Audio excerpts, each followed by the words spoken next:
Hi, hello guys, welcome back to my YouTube channel Door from Universe. Hope you guys all are going very good. എല്ലാവരും സുഖമായിരിക്കുന്നു എന്ന് വിശ്വസിക്കുന്നു. Okay guys, അപ്പോൾ ഇന്നൊരു പുതിയ reading ആയിട്ട് വന്നിട്ടുണ്ട്. അതിനു മുന്നേ ആർക്കെങ്കിലും പേഴ്സണൽ റീഡിംഗ് വേണമെന്നുണ്ടെങ്കിൽ വാട്സപ്പ് ചെയ്യാം. ഓക്കെ, ഡിസ്ക്രിപ്ഷൻ ബോക്സിൽ നമ്പറുണ്ട്, വീഡിയോയിൽ നമ്പർ കാണുന്നതായിരിക്കും. ക്ലിയർ? ഓക്കെ, അപ്പോൾ ഇന്നത്തെ ഒരു റീഡിംഗ് എന്ന് പറയുന്നത് ഓൾറെഡി നിങ്ങൾ തമ്മിൽ കണ്ടു കാണുമായിരിക്കും. നിങ്ങളുടെ ഒരു പേഴ്സണിൻ്റെ മനസ്സിൽ നിങ്ങൾക്കാണോ അതോ തേർഡ് പാർട്ടിക്കാണോ സ്ഥാനം എന്നുള്ളതാണ് നമ്മൾ നോക്കുന്നത്. ഓക്കെ, അവർ ഏറ്റവും കൂടുതൽ പ്രയോറിറ്റി ഇപ്പോൾ കൊടുക്കുന്നത് ആരാണ്, അവർക്ക് അവരുടെ മനസ്സിലിപ്പോൾ നിലവിൽ ഓടിക്കൊണ്ട് നിൽക്കുന്ന ഒരു പ്രശ്നം എന്താണ് നമുക്ക് നോക്കുന്നത്. ഓക്കെ, അപ്പോൾ നമ്മുടെ കാർഡ്സ് ഷഫിൾ ചെയ്തപ്പോൾ ഒരു സംഭവം എന്ന് വെച്ച് കഴിഞ്ഞാൽ, നിങ്ങളൊരു പേഴ്സണ് ഇപ്പോൾ ശരിക്കും ഏത് തിരഞ്ഞെടുക്കണം എന്നുള്ളൊരു ഡൗട്ടിൽ നിൽക്കുന്നുണ്ട്. ഓക്കെ, അവർ ടോട്ടലി ആ ഒരു പേഴ്സണുമായിട്ടായിരുന്നു, അവർ തേർഡ് പാർട്ടി ആയിട്ട് തന്നെയാണ് ലെഫ്റ്റ് ചെയ്ത് എല്ലാം അവിടെ എന്നും പറഞ്ഞ് അവർ നിൽക്കുന്നുണ്ടായിരുന്നു. കാരണം അവർക്ക് അവിടെ ഉണ്ട് ഹാപ്പിനെസ് ഉണ്ട്, ഫ്യൂച്ചർ, അവരാഗ്രഹിച്ച ഒരു ലൈഫ്, അവർക്ക് വേണ്ടത് എന്തൊക്കെയാണോ അതൊക്കെ അവർക്ക് അവിടെ നിന്ന് കിട്ടുന്നുണ്ടായിരുന്നു. പക്ഷേ ഇപ്പോൾ അവരൊരു ക്രോസ് റോഡ് പോലെയായിരുന്നു. കുറച്ച് ആൾക്കാർക്ക് നിങ്ങളുടെ ഒരു ദേഷ്യമൊക്കെ ഉണ്ടായിരുന്നു, ഓക്കെ, റിലേഷൻഷിപ്പായിട്ട് റിലേറ്റ് ചെയ്ത്. പക്ഷെ ഇപ്പോൾ അവർക്ക് ഏത് അല്ലെങ്കിൽ എങ്ങോട്ട് പോകണം എന്നുള്ളൊരു അവസ്ഥയിലാണ് അവർക്ക് നിൽക്കുന്നത്. അല്ലെങ്കിൽ നിങ്ങളുടെ അടുത്തേക്ക് വന്നാൽ നിങ്ങൾ അക്സെപ്റ്റ് ചെയ്യുമോ ഇല്ലയോ എന്നുള്ളൊരിതുണ്ട്. അല്ലെങ്കിൽ ഏതാണ് ശരി ഏതാണ് തെറ്റ് എന്ന് അവർക്ക് അറിയില്ലാത്തൊരവസ്ഥയിൽ നിൽക്കുകയാണ്. മുമ്പ് നിങ്ങളുടെ കുറച്ചൊക്കെ ദേഷ്യം ഉണ്ടായിരുന്നു. ദേഷ്യം എന്താണെന്ന് വെച്ച് കഴിഞ്ഞാൽ ആ ഒരു പേഴ്സണായിട്ട് തന്നെ എന്തോ ചെയ്തു വെച്ചിട്ട് അങ്ങനെയുള്ളൊരു ദേഷ്യവും കാര്യമൊക്കെ കാണുന്നുണ്ട്. പക്ഷേ അതിൻ്റെ ദേഷ്യത്തിൻ്റെ കാഠിന്യമൊക്കെ കുറഞ്ഞു. കാരണം മേ ബി തേർഡ് പാർട്ടി അതുപോലെ നിങ്ങളുടെ ഒരു പേഴ്സണെ മാനിപ്പുലേറ്റ് ചെയ്തിട്ടുണ്ടായിരിക്കും. അങ്ങനെയൊക്കെ ദേഷ്യം എന്നുള്ളൊരു കാര്യം വരുന്നുണ്ടെങ്കിൽ അതിനെ നന്നായിട്ട് കാണുന്നുണ്ട്, എന്താണെന്നറിയില്ല. ഓക്കെ, അപ്പോൾ അതിൻ്റെയൊക്കെ ഒരു കാഠിന്യം കുറഞ്ഞു. നിങ്ങളുമായിട്ട് ജസ്റ്റ് ഒരു കോണ്ടാക്റ്റ് അല്ലെങ്കിൽ ചെറിയൊരു ബന്ധം തുടങ്ങണം എന്നവർക്ക് ആഗ്രഹമുണ്ട്. കുറച്ചെങ്കിലും ഉള്ളിലൊരു ആഗ്രഹം ഉള്ളതായിട്ട് ഞാൻ കാണുന്നുണ്ട്. പക്ഷെ അവർക്ക് മനസ്സുകൊണ്ട് അവർ ഏറ്റവും കൂടുതൽ പ്രയോറിറ്റി അവർക്ക് തേർഡ് പാർട്ടിക്ക് കൊടുക്കാൻ പറ്റത്തുള്ളൂ. അത് കാരണം അവിടെ നിൽക്കുകയാണ്. അവിടെ അവർ ഒരുപാട് ഇൻവെസ്റ്റ് ചെയ്തിട്ടുണ്ട്. ഇമോഷണലി ആണെങ്കിലും ഫിനാൻഷ്യലി ആയിട്ടുള്ള ഡീലിങ്സ് ആണെങ്കിലും ഒരുപാട് കാര്യങ്ങൾ അവിടെ തേർഡ് പാർട്ടിക്ക് നിങ്ങളുടെ പേഴ്സണും ഇടയിൽ നടക്കുന്നുണ്ട്. പക്ഷേ എവിടെയോ അവർക്ക് നിങ്ങളൊരു സാമീപ്യം ആഗ്രഹിക്കുന്നുണ്ട്. ഞാൻ കഴിഞ്ഞ ഒരു റീഡിങ്ങിൽ ഒന്ന് പറഞ്ഞിട്ടുണ്ടായിരുന്നു ഒരു ബ്ലാക്ക് മാജിക്കിൻ്റെ കാര്യമൊക്കെ. മേ ബി അതിൻ്റെയൊക്കെ ഒരു സാധ്യതയാണെന്ന് അറിയത്തില്ല. അവർക്ക് ടോട്ടലി ആ ഒരു ലൂപ്പിൽ നിന്ന് ഇറങ്ങി വരാൻ പറ്റാത്തൊരവസ്ഥ. എന്നാൽ ചില സമയത്ത് നിങ്ങളെപ്പറ്റി ആലോചിക്കുന്നുണ്ട്, നിങ്ങളുടെ അടുത്തേക്ക് തിരിച്ചു വരാനും പറ്റുന്നില്ല. അങ്ങനെ ഒരു അവസ്ഥയിലാണ് അവർ നിൽക്കുന്നത്. അവരെവിടെയാണോ നിൽക്കുന്നത് തേർഡ് പാർട്ടിയായിട്ട്, അവിടെ അവർ വളരെയധികം കഷ്ടപ്പെടുന്നതെന്ന് വെച്ച് കഴിഞ്ഞാൽ ഒരുപാട് ജോലി ചെയ്ത ഹാർഡ് വർക്ക് അങ്ങനെയൊന്നുമില്ല. ആ ഒരു റിലേഷൻഷിപ്പ് മെയിൻറ്റെയിൻ ചെയ്ത് കൊണ്ടുപോകാനായിട്ട് അവർ ഭയങ്കരമായിട്ട് കഷ്ടപ്പെടുന്നതായിട്ട് കാണുന്നുണ്ട്. ഒന്നും അവരുടെ കയ്യിൽ നിൽക്കാത്തത് പോലൊരു സിറ്റുവേഷൻ. ഫസ്റ്റൊക്കെ ഉണ്ടായിരുന്ന ഒരു വാല്യൂ, അവർക്ക് കൊടുത്തിരുന്ന ഒരു വെർത്ത്, അതൊന്നും അവർക്ക് കിട്ടാത്തതായിട്ട് അവർക്ക് ഫീൽ ചെയ്യുന്നുണ്ട്.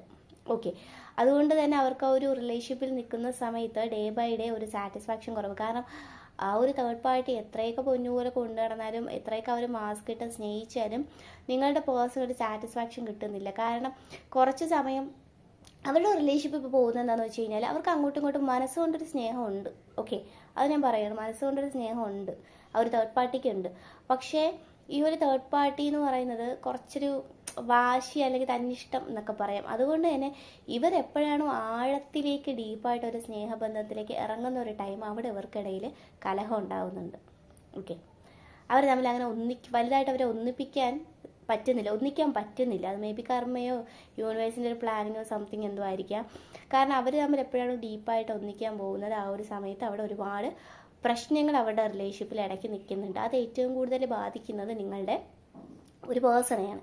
അതുകൊണ്ട് തന്നെ നിങ്ങളുടെ ഒരു പേഴ്സൺ ആ ഒരു റിലേഷൻഷിപ്പിൽ, ആ ഒരു പേഴ്സണുമായിട്ട് തേർഡ് പാർട്ടി ആയിട്ട് ഇപ്പോൾ എവിടെയെങ്കിലും പോകുമ്പോഴായാലും സ്പെൻഡ് ചെയ്യുമ്പോഴാണെങ്കിലും കൂടെ നിൽക്കുമ്പോഴൊക്കെ ആയാലും ആ ഒരു നിങ്ങളുടെ ഒരു പർട്ടിക്കുലർ പേഴ്സണ് നിങ്ങളുടെ മുഖം മനസ്സിൽ ഓർമ്മ വരുന്നുണ്ട്. പക്ഷെ അവർക്ക് ഈ പറഞ്ഞതുപോലെ ഒന്നും ചെയ്യാൻ പറ്റത്തില്ല, അവർക്കായിട്ട് ഒരു സ്റ്റെപ്പ് എടുക്കാൻ പറ്റത്തില്ല. കാരണം അതുപോലെ ലോക്ക് ഡോർ എന്തോ ഒരു സംതിങ് കാര്യത്തിൽ അവർ പെട്ട് നിൽക്കുന്നതായിട്ട് ഞാൻ കാണുന്നുണ്ട്. ഓക്കെ, അതുപോലെ തന്നെ ഈ തേർഡ് പാർട്ടി എന്ന് പറയുന്നത് ലേഡി ആയിരിക്കാം അല്ലെങ്കിൽ മദർ ഫിഗറോ ആര് തന്നെ ആയാലും അത്യാവശ്യം പവർഫുൾ ആയിട്ടുള്ള ഒരാൾ തന്നെയാണ്.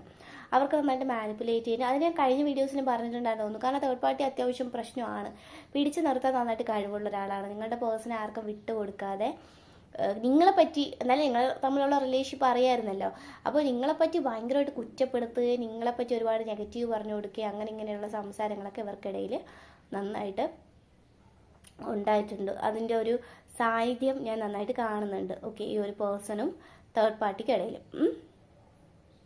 ഓക്കെ, അപ്പോൾ ഇപ്പോഴത്തെ അവരുടെ ഒരു സിറ്റുവേഷൻ വെച്ചിട്ട് അവർ പറയുന്നത് പോലെ രണ്ട് വള്ളത്തിൽ കാലിട്ട് നിൽക്കുക എന്ന് പറയാനും പറ്റത്തില്ല. എന്നാൽ അവർക്ക് എന്ത് ചെയ്യണം അവർക്ക് തന്നെ അറിയത്തില്ല അവരുടെ ശരിക്കുള്ള സിറ്റുവേഷൻ എന്താണെന്ന്. ഓക്കെ, ചില സമയത്ത് ഒരു 5 സെക്കൻഡ് അങ്ങനെ നിൽക്കുമ്പോൾ തോന്നും നിങ്ങളുടെ അടുത്തേക്ക് പറഞ്ഞാൽ ആ സമയത്ത് ഭയങ്കര ഡീപ്പായിട്ടുള്ള അറ്റാച്ച്മെൻറ്റ് തോന്നും. ഒരു ജസ്റ്റ് ഒരു 5 സെക്കൻഡ് അങ്ങനെ പോകുമ്പോൾ പെട്ടെന്ന് നിങ്ങളുടെ അടുത്തേക്ക് പറഞ്ഞാൽ നിങ്ങളെ വിളിക്കണം, അങ്ങനെ വേണം ഇങ്ങനെ വേണം എന്നൊക്കെ തോന്നിയിട്ട് സഡൻലി അവരെന്ന് പറയുന്ന ഒരാൾ പെട്ടെന്ന് ഷിഫ്റ്റായി പോവുകയാണ്, അവർ പോലും അറിയാണ്ട്. പിന്നെ അവരവിടെ തേർഡ് പാർട്ടിയിലോട്ട് പോവുക, ആ ഒരു താളത്തിന് അങ്ങനെ അവരുമായിട്ട് അങ്ങ് നടക്കുക, അങ്ങനെയാണ് ചെയ്യുന്നത്. പക്ഷെ അവിടെ ഒരു സാറ്റിസ്ഫാക്ഷൻ, സന്തോഷം ഇല്ല. തീർച്ചയായിട്ടും അവിടെ ഒരു 100% അവർ ആഗ്രഹിക്കുന്ന ഒന്നും കിട്ടുന്നില്ല. അവർക്ക് എന്തൊക്കെയോ ഒരു നഷ്ടപ്പെട്ടു എന്നുള്ളൊരു തോന്നൽ അവരുടെ ലൈഫിൽ വന്നു തുടങ്ങിയിട്ടുണ്ട് നന്നായിട്ട്. ഒരു ഹാപ്പിനെസ് ഒക്കെ, അല്ലെങ്കിൽ അവർക്ക് കിട്ടിക്കൊണ്ടുവന്നൊരു വാല്യൂ സംതിങ്. പക്ഷെ അത് നിങ്ങളുടെ അടുത്ത് നിന്നാണെന്ന് പൂർണ്ണമായിട്ടും അവർക്ക് അങ്ങനെ അവർ ചിന്തിച്ച് തുടങ്ങാനുള്ളൊരു ടൈമും ആയിട്ടില്ല. കാരണം ഞാൻ പറയില്ലേ, നിങ്ങളുടെ ഒരു വാല്യൂ മൊത്തത്തിൽ മനസ്സിലാക്കാനായിട്ടുള്ള ഒരു മെൻറ്റാലിറ്റി ഇപ്പോൾ അവർക്കില്ല. അവരെവിടെയൊക്കെ ലോക്കായി കിടക്കുകയാണ്. എന്തൊക്കെ അവർക്ക് ചിന്തിക്കുക, അവരുടെ ചിന്താശേഷിയൊക്കെ നഷ്ടപ്പെട്ടതുപോലത്തെ ഒരു വല്ലാത്ത അവസ്ഥയിലാണ് നിൽക്കുന്നത്. അതുകൊണ്ട് തന്നെ ഹാപ്പിനെസ് ഉണ്ടായിരുന്നത് ഈ ഒരു നിങ്ങളുടെ അടുത്താണ് എന്നുള്ളൊരു ചിന്ത പോലും അവരുടെ മനസ്സിലേക്ക് വരുന്നില്ല.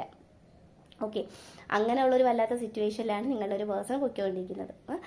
പിന്നെ വേറൊരു കാര്യം എന്താണെന്ന് വെച്ച് കഴിഞ്ഞാൽ, നിങ്ങളുടെ ഈ ഒരു റിലേഷൻഷിപ്പിൽ നിങ്ങൾക്ക് ഇപ്പോഴും ശരി ഏതാണ് തെറ്റ് ഏതാണ് നിങ്ങൾക്ക് അറിയത്തില്ല. ഇതിന് മുന്നോട്ട് എന്താണ്, ഈ മുന്നോട്ട് തേർഡ് പാർട്ടി റിമൂവലായിരിക്കും അല്ലെങ്കിൽ സംതിങ് എന്തായിരിക്കും ഇതിൻ്റെ ഡിസിഷൻ എന്നുള്ളവർക്കാണെങ്കിൽ നിങ്ങൾക്ക് വളരെ താമസിക്കാതെ തന്നെ അതിന് നീതി ലഭിക്കുന്നതാണ്. ഓക്കെ, നിങ്ങൾക്ക് അതിൻ്റെ ഒരു ക്ലാരിറ്റി കിട്ടും. കുറേ ആൾക്കാരൊക്കെ കുറച്ചും കൂടെ മുന്നോട്ട് ഈ റിലേഷൻഷിപ്പിന് വേണ്ടിയിട്ട് കാത്തിരിക്കുന്നതായിട്ട് ഞാൻ കാണുന്നുണ്ട്. ഈ ഒരു പേഴ്സൺ വരാനായിട്ട്, അത് കഴിഞ്ഞിട്ട് നിങ്ങളായിട്ട് തന്നെ റിലേഷൻഷിപ്പിൽ നിന്ന് ഇറങ്ങുന്നതായിട്ട് ഞാൻ കാണുന്നുണ്ട്.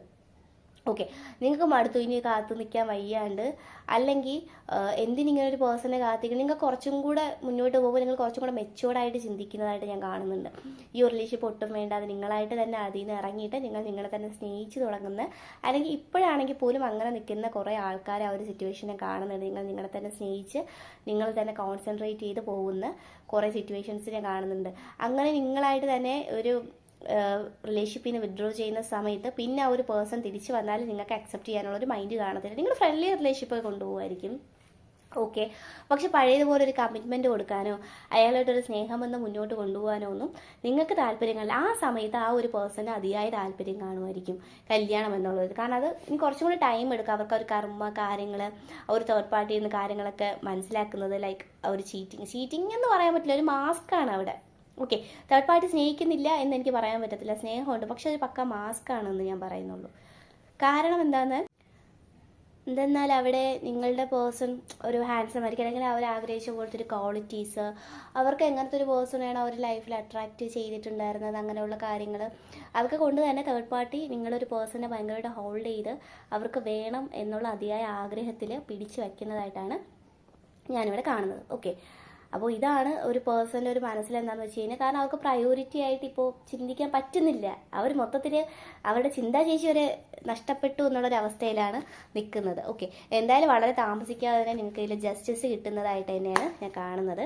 അപ്പോൾ നമുക്ക് ഫർദർ മോർ ഏഞ്ചൽ മെസ്സേജ് എന്താണെന്ന് നോക്കാം. ഓക്കെ, എന്താണ് ഏഞ്ചൽ മെസ്സേജ്? ഏഞ്ചൽസിന് എന്താണ് നിങ്ങളോട് കാണുന്നത്? Angels please.